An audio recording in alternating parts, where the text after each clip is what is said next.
do you understand the policies? Have you read them over, as you said? I mean, where is your level of understanding at? Like I said, I don't know every policy like the back of my hand, but just basic from what's being taught in ATC and stuff like that. That's as far as my knowledge goes. Okay. And then would you then find it reasonable that when you are on as MP, it would be your responsibilities to follow the policies that their department has outlined and be aware of them if let's say that you are attempting to use force, then you would be aware of the policies in reference to you using that force. If you were patrolling in a certain jurisdiction, you would be aware of the policies that are in that jurisdiction. If you were responding to a call, you're aware of the policies on responding to certain calls. Does that make sense? Yes. Okay. Real quick, you mentioned that you were only. I understand not reading the entire regulations manual. I get it. It's a long book. But you did mention that you just recently took the ATC, right? Yes, I took it about maybe 5 days ago. Perfect. Slide 28 of the ATC clearly says police officers may only pursue suspects who are on motorbikes for violent crimes. During a motorcycle pursuit, officers must collect the make, model, license plate, driver's name, and subject description immediately. Once that is done, ground units must terminate, and violent crimes and must terminate is actually highlighted. The pursuit and notify the State Police Air Wing Division. If officers lose sight or an air unit is unavailable, a BOLO must be issued or a warrant must be filed.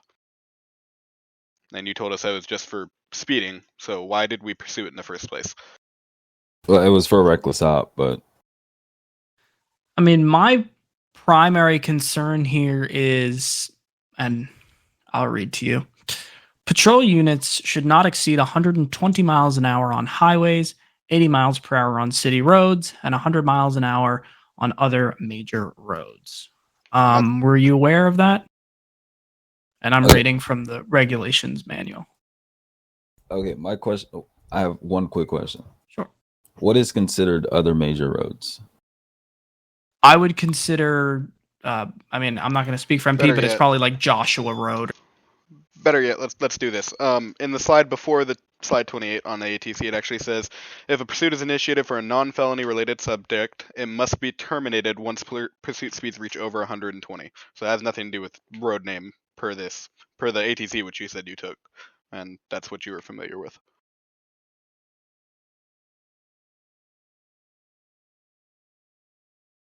We're not trying to hammer anything in here. We're just trying to point out that there were several policies broken here that shouldn't have been, because there are several places that these could have been read over and located. Does that make sense? Yeah, I get that, and I honestly just so you know the reason why we're pointing it out in so many different locations, because there would have been so many opportunities. I mean, even in the ATC that you took and passed, evidently because you're on patrol, the regulations manual that you said you read over. Just there's so many different places that you could have seen these, and it still did happen. So that's kind of the point that's trying to be delivered here. And my main concern, like, whenever you get into a pursuit, you're weighing risk versus reward, right? So the risk of the public for that pursuit versus the reward of catching him, which I don't believe 146 is worth a reckless op charge at all. Because if you hit someone doing 100, let alone 146, both of y'all are dead.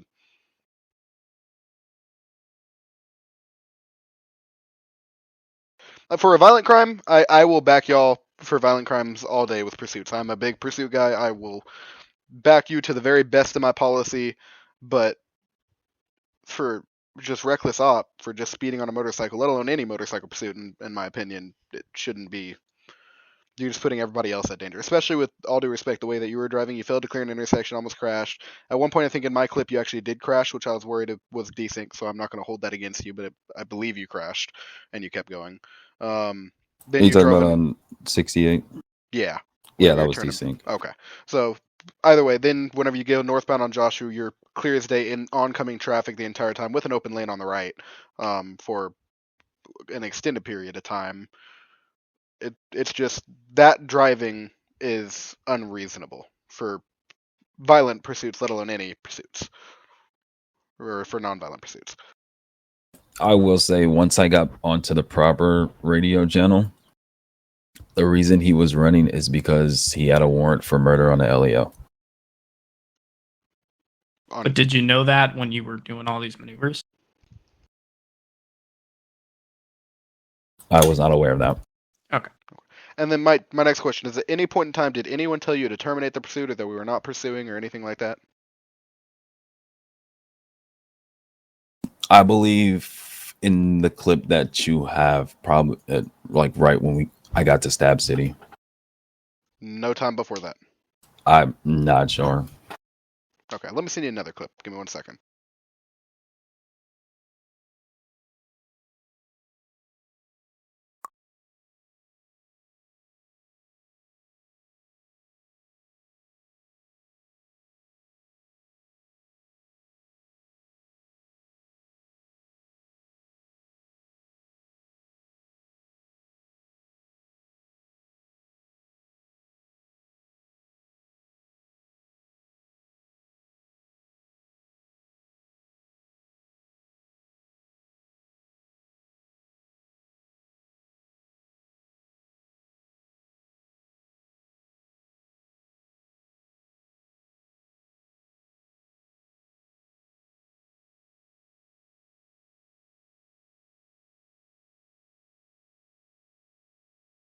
Let me know whenever you're done watching that. Yeah, see, I honestly did not hear that. That is 100% truthful. I did not hear that.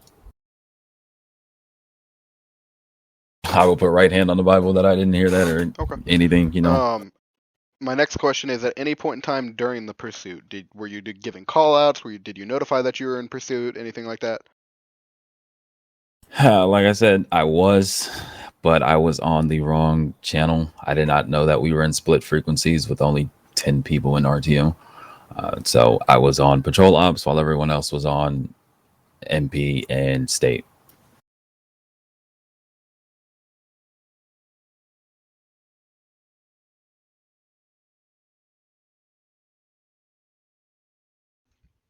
Okay. Not even. Oh, disregard. So on the other radio channel, did you call out ever?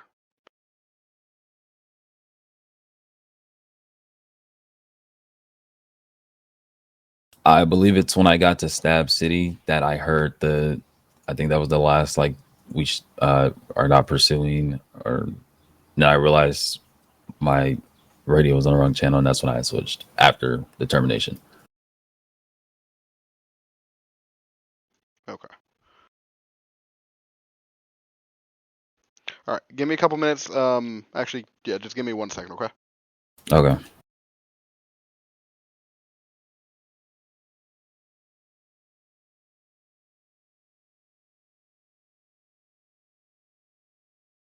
All right, Dre. Real quick, I'm gonna move you down. I'll be right back with you, okay? Okay.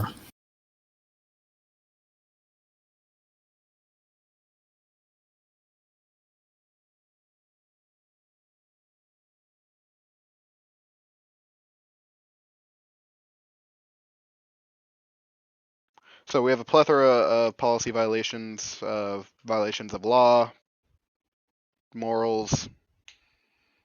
He also told us that he terminated at 68 in Joshua, but he very clearly doesn't in the video. And then whenever I provided the video, he changed to say, "Oh, I thought I terminated before that."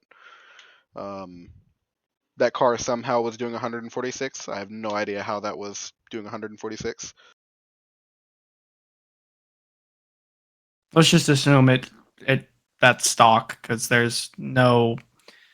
we have no definitive way of proving that he applied any sort of modifications to the vehicle. So unfortunately, we do have to operate under the understanding that he that was stock.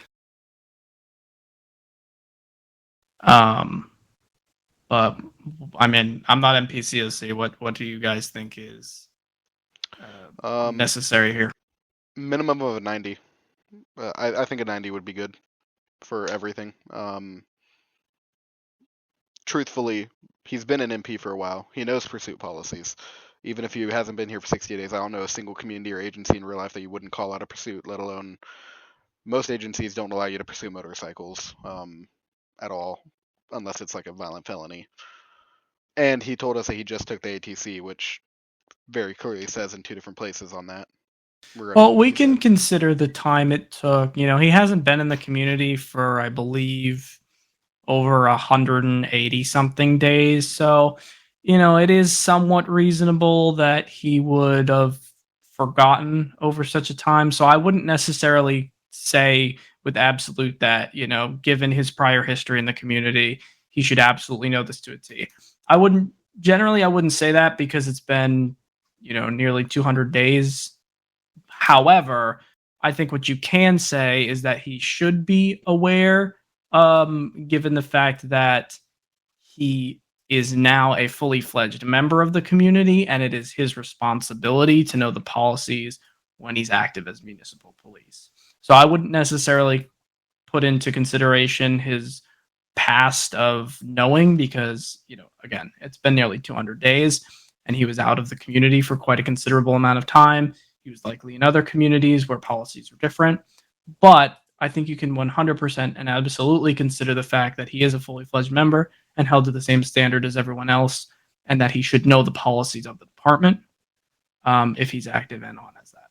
Let me rephrase. He took the advanced training course 5 days ago, which he stated that that's what he was familiar with, maybe not policy, but that. He did both his ride-alongs within the last 4 days. So he's been out of field training as of the 17th was his second ride-along. So assuming he passed, which he did, he's only been out of field training for 3 days, and he already did this. In my opinion, so what are you guys unreasonable discussing about? Is this? Can you guys hear me? Yeah, I can hear you. Have you watched the clips at all, Sam? Yeah, I did. I wrote the whole thing. So are we debating on what kind of DEA we're supposed to give him? Yeah, so I was leaning towards the 90. Okay. And You're cutting out pretty badly.